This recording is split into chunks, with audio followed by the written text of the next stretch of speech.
আমার কর্মীদের বাড়িঘরে হামলা করা হয়েছে, তাদেরকে পিটিয়ে হাসপাতালে পাঠানো হয়েছে, মাথা ফাটানো হয়েছে, বাড়িতে আগুন দেয়া হয়েছে। এখন পর্যন্ত কোনো মামলা হয় নাই।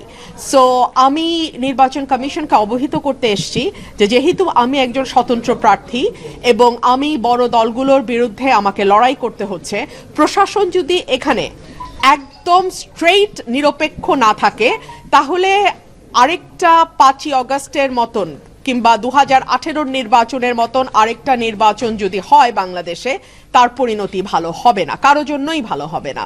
সো এই বিষয়গুলো আমি আসলে কমিশনকে অবহিত করেছি।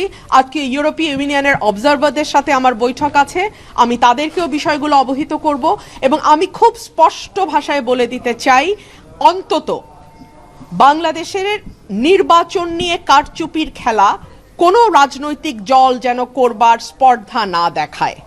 আমি সকল দলকেই আহ্বান জানাবো, নির্বাচনের মাঠে একটা সুষ্ঠু নির্বাচন যাতে হয় সেই জন্য মানুষ 15 বছর লড়াই করেছে। আমরা যেই দলেই ছিলাম আমরা আমাদের অবস্থান থেকে লড়াই করেছি।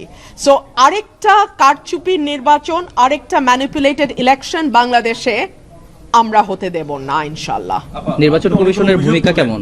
এবং আপনি এই অভিযোগগুলো যদি শেষ পর্যন্ত থেকে যায়, এই কাহিনী মানে যেটা হচ্ছে আপনার সঙ্গে, শেষ পর্যন্ত নির্বাচন মাঠে থাকবেন আপনি?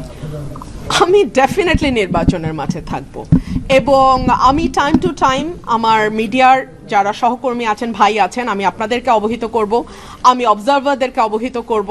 অর্থাৎ আমি আসলে আমার হাতে যতটুকু মানে রিসোর্সেস আছে, উপায় আছে, আমি প্রত্যেকটা উপায় ব্যবহারের চেষ্টা করব, কারণ আমি একটা সহি এবং সুষ্ঠু নির্বাচন চাই।